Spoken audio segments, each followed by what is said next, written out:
So, students, let us continue chapter 10, Light, Reflection and Refraction. Today we are going to discuss our next topic, refraction by spherical lenses. So, students, you might have seen watchmakers using a small magnifying glass to see tiny parts. On touching this magnifying glass, we'll observe that this glass is curved outward, and even it is thicker at the middle and thinner at the corners. So, such type of magnifying glass is one of the example of lens. So, let us discuss lens. A transparent material bound by two surfaces, of which one or both surfaces are spherical, forms a lens. This means that a lens is bound by at least one spherical surface. In such lenses, the other surface would be plane. But a lens may have two spherical surfaces. If it is bulging outwards, then such a lens is known as double convex lens or simply convex lens. It is thicker at the middle as compared to the corners, edges. Now, convex lens converges light rays as shown in the first part figure, and convex lenses are also known as converging lenses.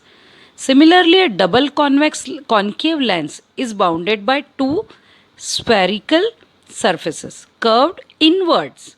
It is thicker at the edges, corners, and the thinner at the middle part.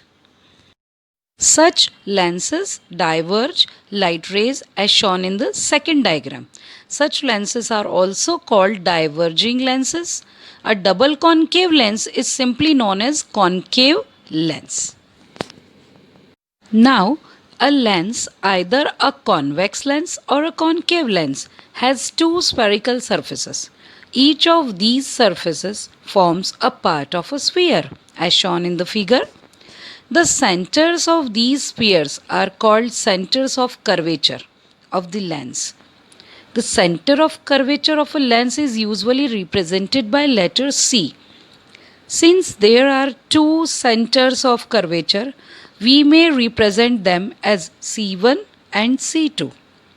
An imaginary straight line passing through the two centers of curvature of a lens is known as its principal axis. The central part of a lens is its optical center, that is O. It is represented by letter O. A ray of light through the optical center of a lens passes without suffering any deviation.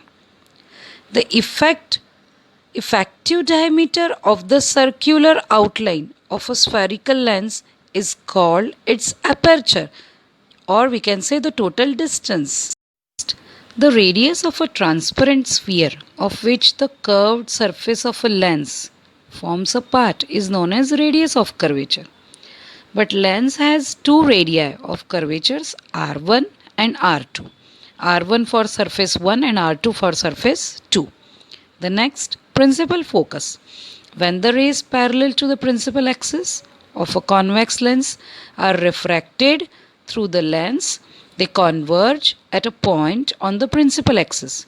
This point is known as principal focus, F, capital F, of the convex lens. But a lens has two principal foci, F1 and F2, on either side of the lens. The next one, focal length. The distance of the principal focus from the optical center of a lens is known as focal length of the lens. Distance between O and F1 is called focal length small f1, while distance between O, that is optical center, and f2 is called focal length 2, that is small f2. So these are terms. Next, image formation in lenses using ray diagrams. Actually, there are three main rays used to locate the image formed by a spherical lens with the help of ray diagrams. Let us discuss one by one. The very first ray parallel to the principal axis. A ray of light from the object parallel to the principal axis after refraction through a convex lens, as shown in the first diagram, passes through the principal focus f2 on the other side of the lens.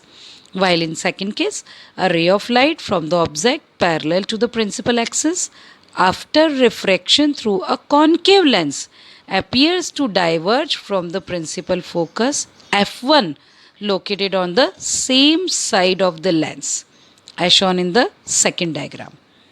Now second ray, a ray passing through the principal focus.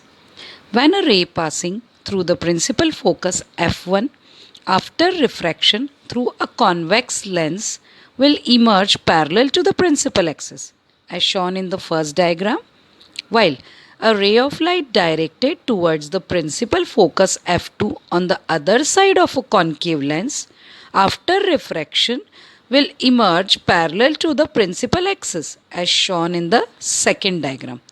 These diagrams are just opposite to case 1. Third case, ray 3, a ray passing through the optical center. A ray of light passing through the optical center of a lens will emerge without any deviation. This is true for convex lens as well as concave lens as shown in the figure. Now very important concept, image formation by spherical lenses. So let us start it with a convex lens. In first case, when the object is placed at infinite distance, that means position of the object is at infinity.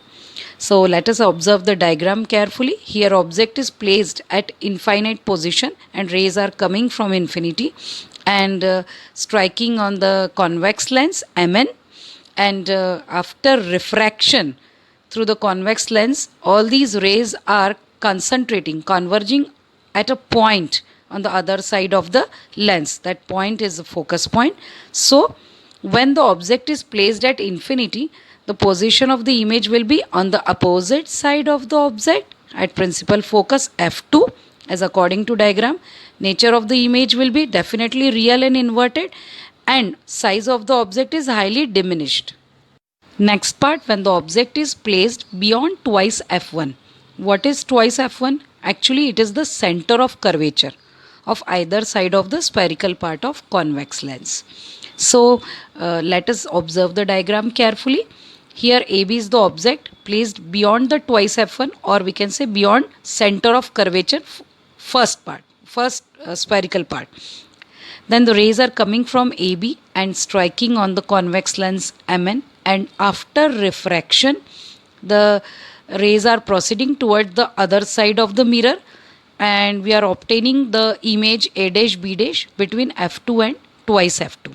So when the object is placed beyond the twice f1, we obtain the image on the other side of the mirror between f2 and twice f2. Twice f2 is the center of curvature for another spherical part. Nature of the image will be real and inverted, and size of the image will be smaller than the object, diminished. Next, position of the object at twice f1. That means exactly at the center of first spherical part. So let us observe the diagram. Here object AB is placed at twice f1, that is center part 1, and rays are coming from AB and striking on the convex lens Mn, and after striking, after refraction, the rays are proceeding toward other side of the mirror, other side of the lens, and we are obtaining the image A dash B dash at exactly twice f2, the second center of the spherical part. So here nature of the image will be real and inverted, and size of the image will be exactly equal to as that of the object AB.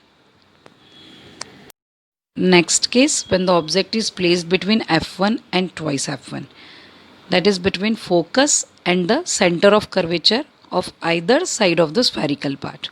So let us observe the diagram carefully. Here AB is the object placed between f1 and twice f1.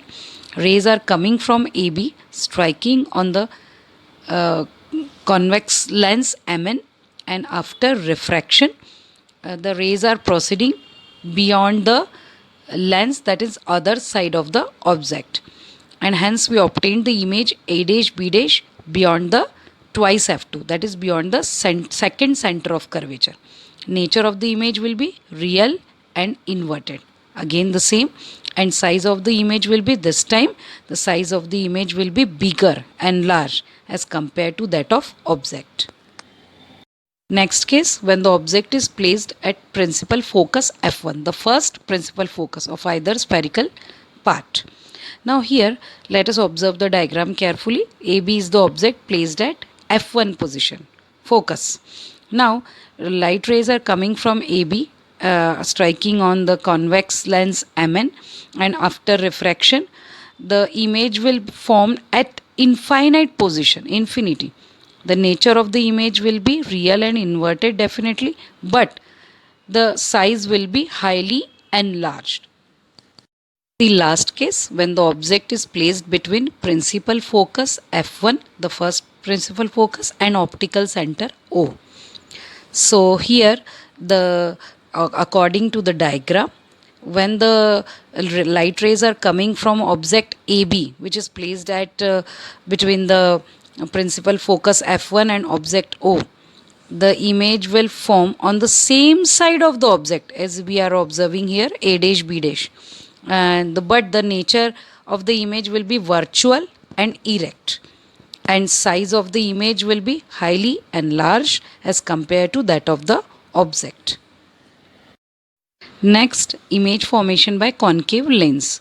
So, in the first case, when object is placed at infinite distance from the concave lens, observe the diagram carefully.